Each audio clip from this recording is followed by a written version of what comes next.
Het dit al met jou gebeur dat jy oorweldig voel? Oorweldig deur al die sogenaamde eindtydkenners, profete wat allerlei bangmaak stories vir jou vertel. Hoe maak 'n mens verantwoordelik sin van die einde? Jesus se wederkoms, die opstanding uit die dood en die ewige lewe. Ek wil jou nooi om saam met ons te reis die volgende 5 weke, waarin ons saam met mekaar gaan kyk, wat beteken dit om die Bybel verantwoordelik uit te lê, eerder as om ons eie betekenis in die Bybel op grond van hedendaagse gebeure in te lees en dan verward gelaat te word. Kom ons leer saam met mekaar, wat beteken dit om die Bybel verantwoordelik te lees, uit te lê en op so 'n manier verantwoordelik sin te maak van God se woord en wat ons leer oor die einde, hoe ons gereed kan wees vir Jesus se koms en saam met hom kan deel in die ewige lewe. Ek sien uit om saam met jou te reis die volgende 5 weke. Verwag Jesus se koms. Vriende, hartlik welkom. Ons is op reis na 'n beter begrip hier in die 4de kwartaal oor die einde. En daarom het ons verlede week begin om vir mekaar te vra, so wat beteken die begrip eindtyd en hoe kan 'n mens verantwoordelik sin maak van die tekens wat Jesus gee? Vandag kyk ons van naderby, maar wat beteken die begrip wederkoms van Jesus? En verder in ons reeks wil ons saam dink oor die opstanding uit die dood, die ewige lewe en hoe 'n mens kan sin maak, verantwoordelik van openbaring. Vriende, vanoggend fokus ons in op Jesus se wederkoms. Nou, hierdie is 'n tema wat my van jongs af gefassineer het. 'n Tema wat my genoodsaak het om te sê, maar as Jesus weer kom, dan het ek nodig om met ander mense indringend te praat oor sy koms, hulle op te roep om in hom te glo. Ek onthou hoe in die begin van my hoërskoolloopbaan ek my sak iewers neergeplaas het en iemand kwaadwillig daarop gekrap het. In plaas daarvan om 'n ander sak te koop om die verleentheid te ontduik, het ek dit in 'n geleentheid omskep deur 'n plakker te maak en daarop te skryf: Jesus kom weer, is jy gereed? En dit het natuurlik groot reaksie uitgelok en baie gesprekruimte en vir geloofsekerheid kon daarop volg. Sedertdien het ek tydens my teologiese studies die voorreg gehad om die begrip van naderby te leer ken. Een spesifieke woord in die Grieks, die woord parousia, het my opgeval tydens my studiejare. Die woord parousia beteken letterlik aankoms, wanneer Jesus se wederkoms beskryf word. En dit help ons om te sê, Jesus kom weer, hy kom nader na ons toe aan, en wanneer hy kom, kom hy op die wolke. Daarvan kan ons seker wees. En in die lig daarvan kan ons vanoggend saam met mekaar dink oor hoe lyk 'n verantwoordelike begrip dan van Jesus se wederkoms. So, Openbaring 1 vers 7 tot 8 sê vir ons, kyk, hy kom met die wolke en elke oog sal hom sien, selfs hulle wat hom deurboor het en al die volke op die aarde sal oor hom rou. Ja, amen. Ek is die Alfa en die Omega, die een wat is, wat was en wat kom, sê die Here God, die Almagtige. So, die Bybelse verstaan van Jesus se wederkoms behels dat Jesus weer sal terugkeer, eenmaal op die wolke, publiek en almal sal dit weet. En wanneer ons na die geskiedenis gaan kyk, is dit wat mense regter die eeue aan vasgehou het. Jesus kom weer. Maar in die afgelope 200 jaar het daar 'n teorie ontstaan wat genoem word in aanhalingstekens die wegraping teorie. Dit berus daarop dat Jesus nog 'n keer behalwe sy wederkoms sal terugkom.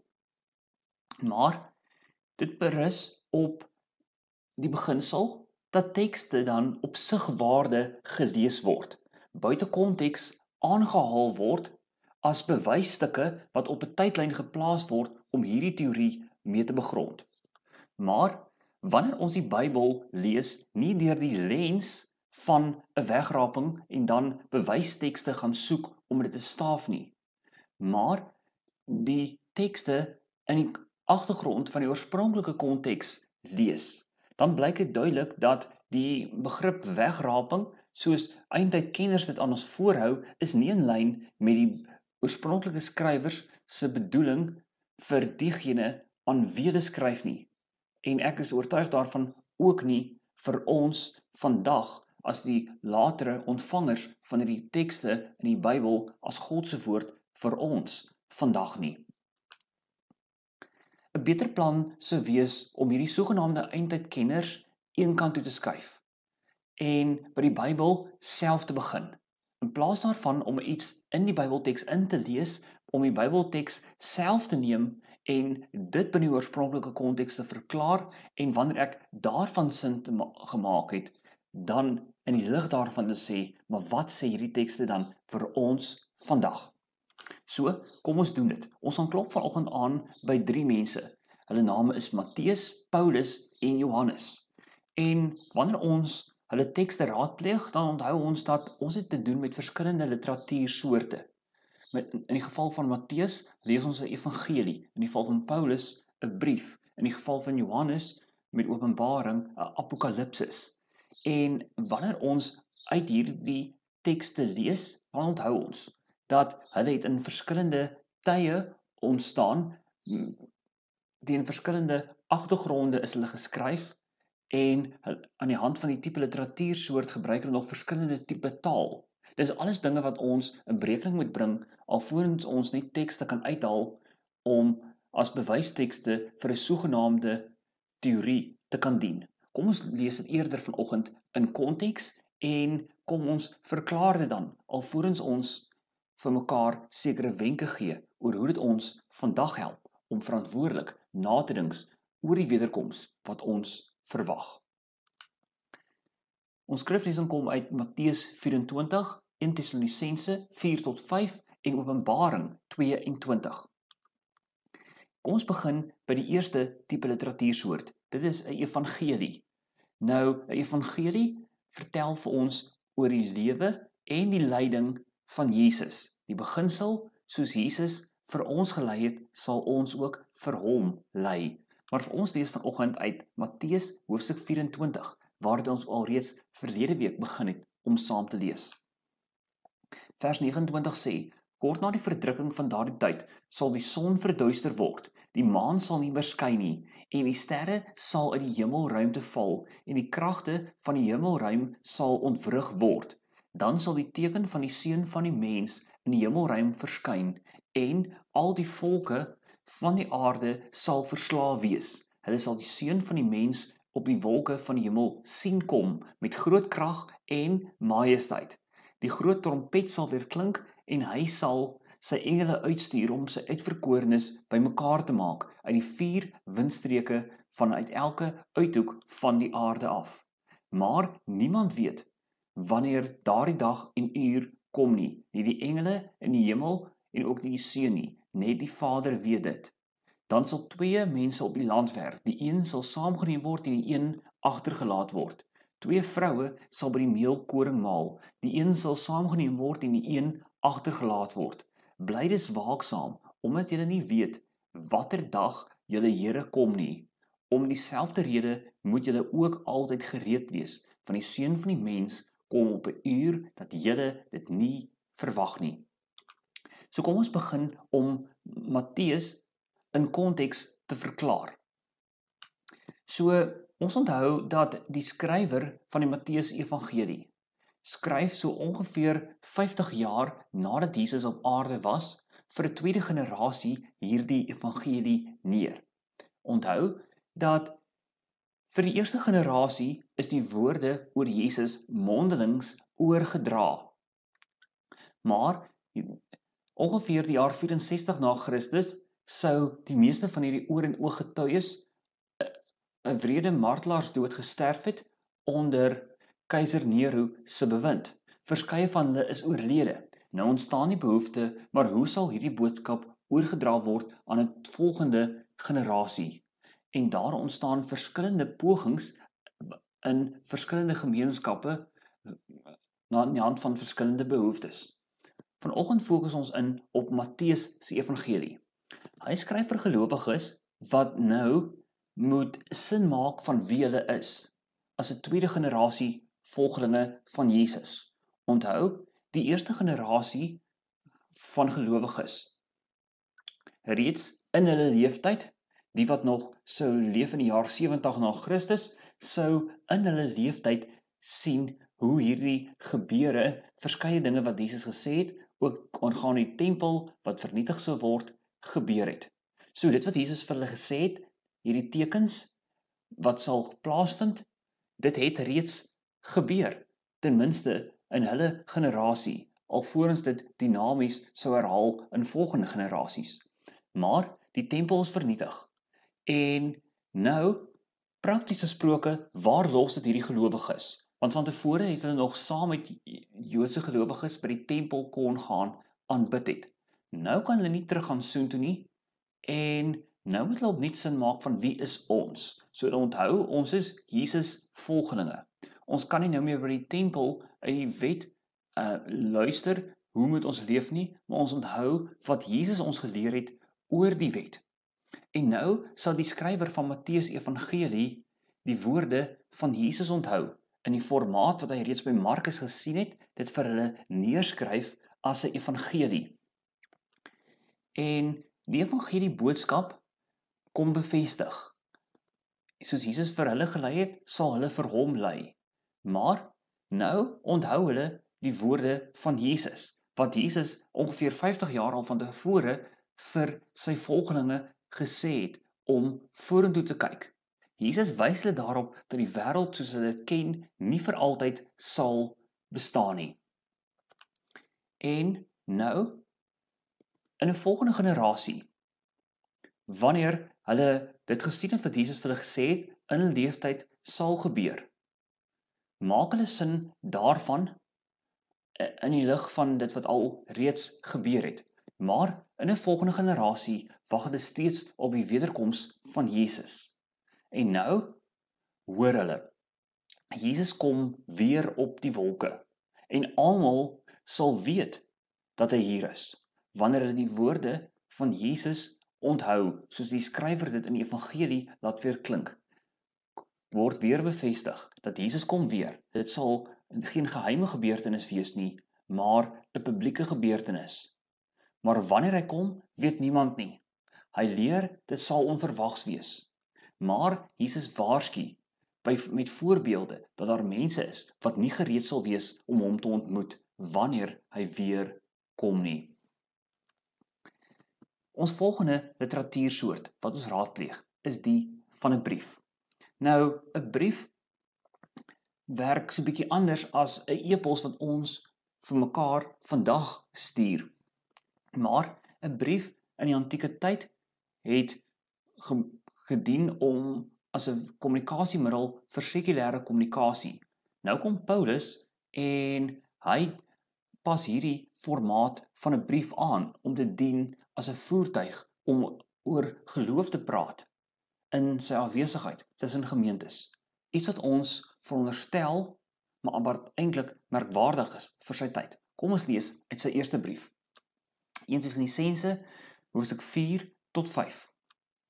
Wanneer die bevel gegee word en die stem van die aartsengel en die trompet van God weer klink, sal die Here self uit die hemel uit neerdal. Allereers sal die wat in Christus gesterf het uit die dood uit opstaan. Daarna sal ons wat nog lewe saam met hulle op die wolke weggevoer word, die lig in, die Here tegemoet. En so sal ons vir altyd by die Here wees. Troos mekaar dan met hierdie woorde. Oor die tyd en die omstandighede wanneer hierdie dinge sal gebeur, is dit nie nodig om aan julle te skryf, die broers.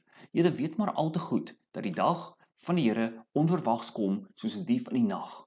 Wanneer die mense sê alles is rustig en veilig, sal die ondergang hulle skielik oorval soos geboortepyne 'n swanger vrou, en niemand sal ontkom nie. Maar broers, julle leef nie in die duisternis nie. Die dag sal julle nie soos 'n dief oorval nie. Julle is tog almal mense van die lig, mense van die dag. Ons is nie van die nag of van die duisternis nie. Laat ons dan nie slaap soos die ander nie, maar laat ons wakker bly en nugter wees. Want God het ons nie bestem om gestraf te word nie, maar om deur ons Here Jesus Christus verlos te word. Hy het terwille van ons gesterwe, sodat ons, of ons nog by sy koms lewe of reeds dood is, saam met hom kan lewe. Praat mekaar moed in en versterk mekaar dan met hierdie woorde, soos julle trouens reeds doen. Nou, wanneer ons Paulus se brief aan die Tessalonisense lees, dan moet ons dit ook in konteks plaas. Ons onthou dat hy hierdie stad besoek saam met sy medewerkers, maar dat Handelinge 17 vertel vir ons dat hy uit die stad verban is. Hy kan nie terugkeer soontoe nie. Hy stuur vir Timoteus, so vertel 1 Tessalonisense 3 vir ons, want die goeie nuus bevestig, hierdie gemeente volhard steeds in hulle geloof, maar hulle worstel met sekere begrippe rondom die wederkoms. En wat is die rede daarvoor? Paulus skryf nou in die jaar 50 na Christus vir hulle, so ongeveer 30 jaar voordat Matteus Evangelie op skrif gestel sou wees, maar 20 jaar nadat Jesus op aarde was. Skryf Paulus aan hulle hierdie brief. En hy sê vir hulle dat Jesus kom weer. Maar wat het daartoe aanleiding gegee dat hy nodig gehad het om dit weer vir hulle te vertel? Jy sien, hierdie mense het die wederkoms van Jesus so spoedig verwag dat hulle nie rekening gehou het daarmee dat iemand kan nou sterf voordat Jesus weer kom nie. Paulus het vir hulle vertel, hierdie Jesus was nou op aarde gewees en hy kom nou weer. En hulle het dit so spoedig verwag dat hulle nie gedink het dat iemand hulle gemeente kan sterf voor die wederkoms plaasvind nie. Nou treur hulle, want hulle het so uitgesien om saam met mekaar te deel in die oomblik wanneer Jesus weer kom. En nou gee Paulus uitklaring oor Jesus se tweede koms. En hy is verduidelik dat niemand sal by hierdie koms uitgesluit wees nie, ongeag wanneer ek sterf. Indien ek in Christus gesterf het, sal ek deel in die wederkoms van Jesus. Hy verduidelik dat diegene wat in Jesus gesterf het, sal uit die dood uit opstaan, en dan sal hulle wat nog lewe, saam met die wat opgewek is uit die dood, Jesus saam ontmoet. Hierdie koms sal publiek wees. Almal sal dit weet. Hoe weet ons dit? Paulus verwys na die trompet wat sal weer klink en die stem van die aartsengel. Belangrik is dat hierdie dag onverwags sal kom en dat ons gereed sal wees. Paulus herinner dat Jesus gesterf het sodat ons, ongeag of ons by sy koms nog lewe of reeds gesterf het, saam met hom sal lewe. En Paulus sê, dit is die troos. In 1 Tessalonisense hoofstuk 4 vers 13 en 5 vers 11 gee die opdrag. Julle moet mekaar troos uitroepteken met hierdie woorde. En dan die derde tipe literatuursoort, die van 'n apokalipsis, wat vir ons moeilik is, heel moontlik om van sin te maak. Want jy sien, ek en jy kan op 'n manier verstaan wat se evangelie en wat se brief, maar apokalipsis is iets wat ons nie ken as 'n literatuursoort in die dag en tyd waarin ons leef nie. En nou is dit vir ons moeiliker om sin te maak van die simbole, getalle en beelde wat hier gebruik word in hierdie literatuursoort om te kommunikeer. Maar kom ons lees saam uit Openbaring hoofstuk 22 aan die einde van hierdie apokaliptiese teks in ons Bybel. In vers 12, Jesus sê toe weer, kyk ek kom gou, ek bring die loon saam met my om elkeen te beloon vir wat hy gedoen het. Ek is die Alfa en die Omega, die eerste en die laaste, die begin en die einde. Geseënd is die wat hulle klere was, sodat hulle reg kan hê op die boom van die lewe en deur die poorte in die stad kan ingaan. Buitekant is die dwaalleraars, die bedrieërs, die onsedelikes, die moordenaars, die afgodsdienaars en almal wat valsheid liefhet en doen. Ek, Jesus, het my engel gestuur om dit alles aan julle in die gemeentes te betuig. Ek is die wortel, dit is die nakomeling van Dawid. Ek is die helder môre ster. Die Gees en die bruid sê kom, en elkeen wat dit hoor moet sê kom, en elkeen wat dors het moet kom, en elkeen wat van die water van die lewe wil hê, moet dit kom, kry, verniet. So, wanneer mense Openbaring lees, dan moet ons dit ook in konteks plaas. Ewe skielik beweeg ons vorentoe in tyd na die jaar 95 na Christus. En hier is 7 gemeentes in Klein-Asië. Hulle kry swaar onder die vervolging van die Romeinse keiser, Domitianus. En nou ontvang Johannes as apokaliptiese profeet hierdie boodskap, hierdie visioen, en hy skryf dit neer in die vorm, die genre van apokalipsis. Wat is die doel daarvan? Die doel daarvan is om vir gelowiges die gordyn te kom ooptrek, sodat hulle in die hemel kan inkyk. Daar sien hulle nie net Openbaring 4 tot 5, die lam is op die troon nie, maar hulle sien ook dat Jesus weer sal terugkeer. Hy sal die finale sê oor hierdie mense wat hulle nou onderdruk. Al kry hulle swaar, ter wille van die naam van Jesus, weet hulle dat dit nie so vir altyd sal duur nie, want Jesus kom weer. En wanneer hulle nou deur die bril van Openbaring kyk, die gordyn oop sien hulle Jesus regeer, en hy sal die finale sê, en hy kom weer. En daarom het hulle hoop om aan vas te hou. So vriende, miskien sê jy vir my, maar Haie, dis darm 'n mond vol. Wanneer ons hierdie tekste in hulle oorspronklike kontekste lees, kan ons dan, wanneer ons sin maak van hierdie tekste, wat dit beteken het vir die mense aan wie dit eerste geskryf is, steeds Jesus se koms byna 2000 jaar later verwag? Ja. Moet ek dit verwag? Verseker. Kan ons dit ook in ons dag en tyd verwag? Absoluut. Maar wanneer ons vanoggend saam met mekaar hierna gekyk het ons gesien, Jesus het ongeveer die jaar 30 na Christus op aarde geleef. Tydens die eerste generasie het mense die wederkoms nog onmiddellik verwag. Maar dan sterf die oor en oog getuies en die evangelieskrywers stel hierdie boodskap op skrif vir volgende generasies. En dan kom Openbaring, bevestig vir ons dat mense gelowig is, wag steeds op die wederkoms. In die eerste generasie sien ons dat daar was 'n onmiddellike verwagting gewees. Dan van die tweede generasie af kom ons agter dat in die manier hoe die skrywer skryf, dat daar 'n begrip is by hulle dat die wederkoms dalk nie so vinnig gaan plaasvind soos hulle oorspronklik in die eerste generasie gereken het nie. Maar nietemin, ons lees vanoggend hierdie boodskap oor die wederkoms van Jesus. Ons maak daarvan sin in die verskillende kontekste uit evangelie, brief en apokalipsis. En dan sê ons vir mekaar dat al lees ons hierdie boodskap deur die bril van die eerste ontvangers van hierdie tekste, het dit een sentrale boodskap vir ons as woord van God vandag. En dit is die boodskap wat sê, Jesus kom weer.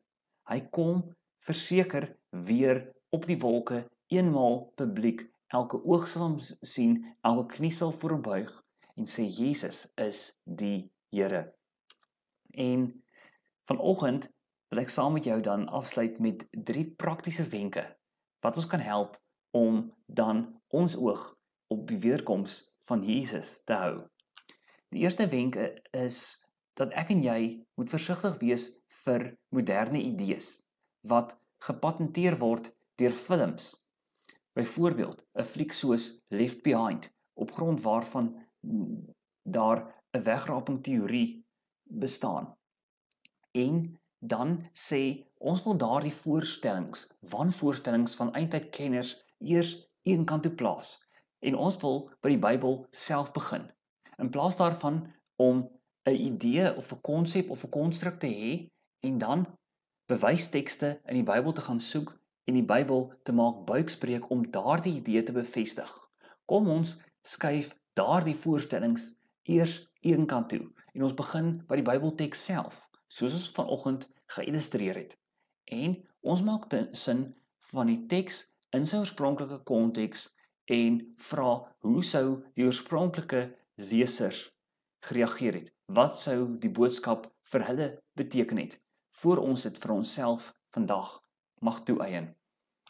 Die tweede wenk is om weg te fokus van al die bangmaak stories van die eindtydkenners, wat ons kopspasie so maklik in beslag kan neem, dat ons in vrees lewe, in plaas daarvan om te onthou wie is Jesus, in plaas daarvan om hierdie tyd wat ons het, die eindtyd tussen Jesus se eerste en sy tweede koms te gebruik om meer te leer oor Jesus.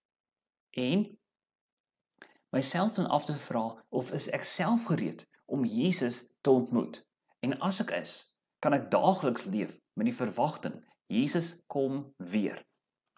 En dan die derde wenk, om nie my sakrekenaar uit te haal en te begin somme maak, soos baie eindtydkenners doen, oor wanneer Jesus sal terugkeer nie, maar sy opdragte te onthou en ander optroep om indringend in Jesus te glo, sodat hulle gered kan word en nie verlore hoef te gaan nie.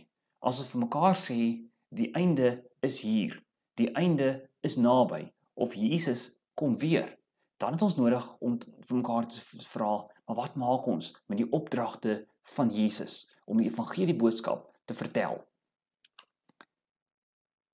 Jesus kom weer, vriende, en ek en jy mag, behoort, kan, voorwaar uitsien na die koms van Jesus. Maar my vraag vanoggend aan jou, as hy vandag sou terugkeer, of as hy vandag te sterwe sou kom, is jy seker vir lewe en dood dat jy die geloofsekerheid het dat jy 'n kind van God is, gewas is deur die bloed van Jesus, gereed is om hom te ontmoet? As jy nie is nie, maak asseblief kontak met my.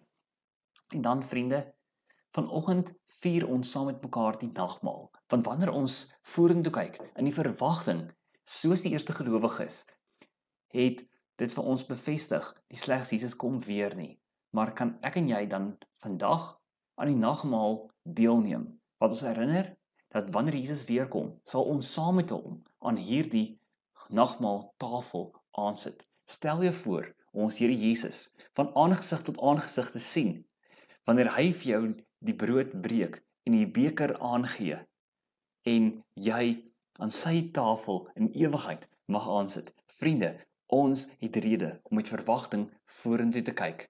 My vraag aan jou, is jy gereed om ons Here Jesus, ons koning, ons verlosser te ontmoet? Amen.